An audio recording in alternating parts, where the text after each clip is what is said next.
পকোড়াগুলো ভেজে নিয়েছি, দেখুন দেখুন কতটা মুচমুচে হয়েছে। তো ওপরটা যতটা মুচমুচে আপনাদের কেটে দেখাচ্ছি, ভেতরটাই কিন্তু দেখুন এই যে সঙ্গে সঙ্গে হয়ে গেল, এই যে কতটা সফট হয়েছে।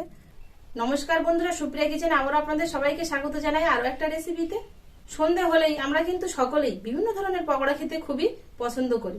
তো আজকে ঠিক সেরকম ধরনের একটা নিরামিষ মুখরোচক পকোড়া রেসিপি আপনাদের সাথে শেয়ার করব। আজকে ডালের পকোড়া বানাবো। তো প্লিজ বন্ধুরা, আপনারা ভিডিওটা প্রথম থেকে শেষ পর্যন্ত দেখবেন, না কেটে। আশা করছি আপনাদের ভালো লাগবে। আর যে সকল বন্ধুরা ইউটিউব চ্যানেলে নতুন, প্লিজ বন্ধুরা চ্যানেলটিকে সাবস্ক্রাইব করবেন। আর ফেসবুক পেজ থেকে দেখলে পেজটিকে ফলো করে আমার পাশে থাকবেন। পকোড়া বানানোর জন্য এখানে আমি মুগের ডাল নিয়েছি। মুগের ডালটা ভিজিয়ে রেখেছিলাম, 3-4 ঘন্টা হয়ে গেছে। বেশ ভিজে দেখুন একদম এরকম নরম হয়ে গেছে। হাত দিয়ে এই যে চেপে দিলাম, দেখুন টক করে যে ফেটে গেল। এবার এটা মিক্সারে পেস্ট করব। তবে এটা আপনারা শিলেও বেটে নিতে পারেন। আমার কাছে মিক্সার আছে আপাতত, এখন খুব কম সময়ের মধ্যে বানিয়ে দেখাচ্ছি, সেই জন্য মিক্সারে পেস্ট করে নিচ্ছি। তবে আপনারা কিন্তু শিলেও, যাদের কাছে মিক্সার নেই শিলেও বাটা যাবে, কোনো অসুবিধা নেই। আর একেবারে খুব যে মিহি করে বাটতে হবে তা না, মোটামুটি একটু খচ্চি থাকলেও কোনো অসুবিধা নেই। ডালের জলটা ঝরিয়ে নেব, মিক্সারের মধ্যে নিয়ে নেব। জল ঝরিয়ে নিয়েছি, তবে একেবারে শুকনো করে নিয়ে নিই।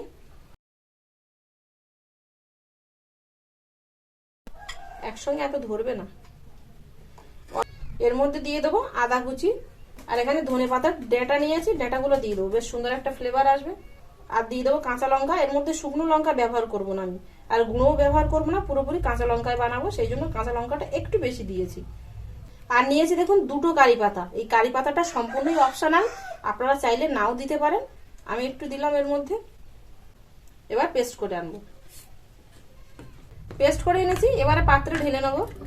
এর মধ্যে কিন্তু জল দিইনি, ডালে কিন্তু অনেকটাই জল টেনে নিয়েছি ভেজানোর পরে, সেই জন্য আর জল দিইনি।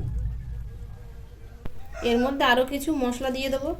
দিয়ে দেবো কালো জিরে, সামান্য একটু হলুদ গুঁড়ো দিয়ে দেবো, জিরে গুঁড়ো। আমি তো এরকম ঘরোয়া মশলা দিয়ে বানাচ্ছি, তবে আপনাদের হাতের কাছে যদি চাট মশলা থাকে তাহলে আপনারা অল্প একটু দিতে পারেন। যারা চিনি পছন্দ করেন আপনারা এর মধ্যে 1/2 চামচ পরিমাণ চিনিও দিতে পারেন। বিট লবণ, আর দিয়ে দেবো সাদা নুন। সবকিছু দিয়ে আবার খুব ভালো করে মিশিয়ে নেব। জল দেইনি, তাই দেখুন এর মধ্যে কতটা নরম হয়েছে।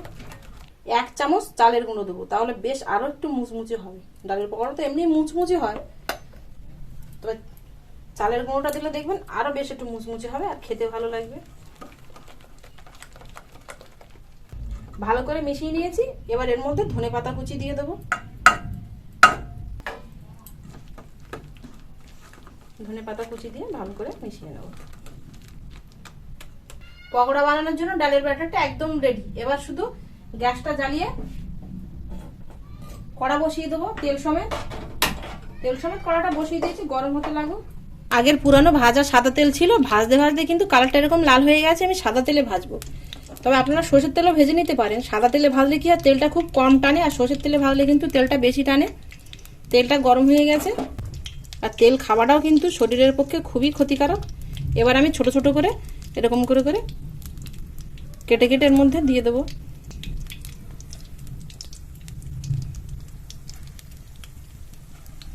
খুব বড় বানাবো না, বেশ একটু মিডিয়াম সাইজের, যেন ভেতরটা সেদ্ধ হয়।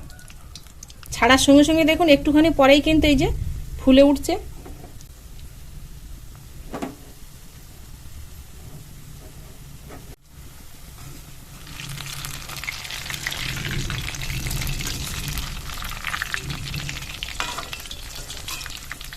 এই সময় গ্যাসের ফ্লেমটা লোতে রেখে 5-7 মিনিট ভেজে নেব।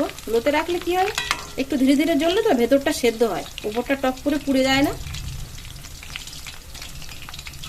সবগুলোই একবার দিয়ে দিয়েছি, ধরে গেছিল সেই জন্য।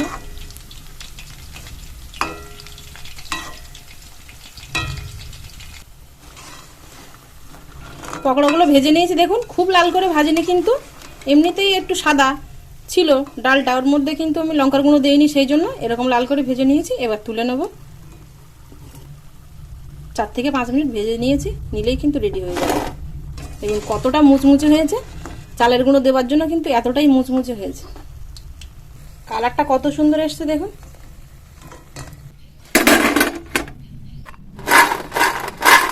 দেখুন কতটা মুচমুচে হয়েছে, এখনো কিন্তু গরম আছে। আর দেখুন ওপরটা যতটা মুচমুচে আপনাদের কেটে দেখাচ্ছি, ভেতরটাই কিন্তু দেখুন এই যে সঙ্গে সঙ্গে হয়ে গেল, এই যে কতটা সফট হয়েছে আর এরকম জালিদার হয়েছে। দেখুন ডাল ভাতের পাতে কিংবা সন্ধেবেলা চায়ের সাথে গরম গরম কিন্তু আপনারা খেতে পারেন। আশা করছি আপনাদের ভালো লাগবে। ঘরের মধ্যে অন্ধকার, সেই জন্য বাইরে মাকে ডেকেছি, মা খেয়ে বলবে কেমন হয়েছে। ওটা না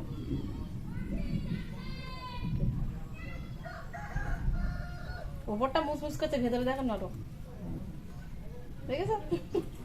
ভেতরে একদম নরম। কেমন হলো? খুব ভালো হয়েছে এটা খেতে। ভালো লাগলো। ডালির বড়া বলো, আর ডালি বড়াটা খুব ভালো হয়েছে। আমি যেভাবে বানালাম আপনারা একবার বানিয়ে খেয়ে দেখবেন, আশা করছি আপনাদের ভালো লাগবে। একদম খুব কম সময় আর খুব বেশি যে উপকরণ লাগবে তা না। তো বন্ধুরা, আমার এই খুব সহজে ডালের বড়া রেসিপিটা কেমন হলো অবশ্যই কিন্তু আপনারা কমেন্টে জানাবেন আর লাইক করবেন, আর আপনাদের বন্ধুদের কাছে প্রচুর প্রচুর শেয়ার করবেন ভালো লাগলে। আর আমার পরবর্তী ভিডিও সবার প্রথমে দেখার জন্য পাশে থাকা বেল আইকনটি ক্লিক করে দেবেন। নতুন বন্ধুদের বলছি, এতক্ষণ আমার সঙ্গে থাকার জন্য আপনাদের অনেক অনেক ধন্যবাদ। আবারও দেখা হচ্ছে আপনাদের সাথে পরে নতুন কোনো রেসিপিতে। ততক্ষণ আপনারা সবাই ভালো থাকবেন ও সুস্থ থাকবেন।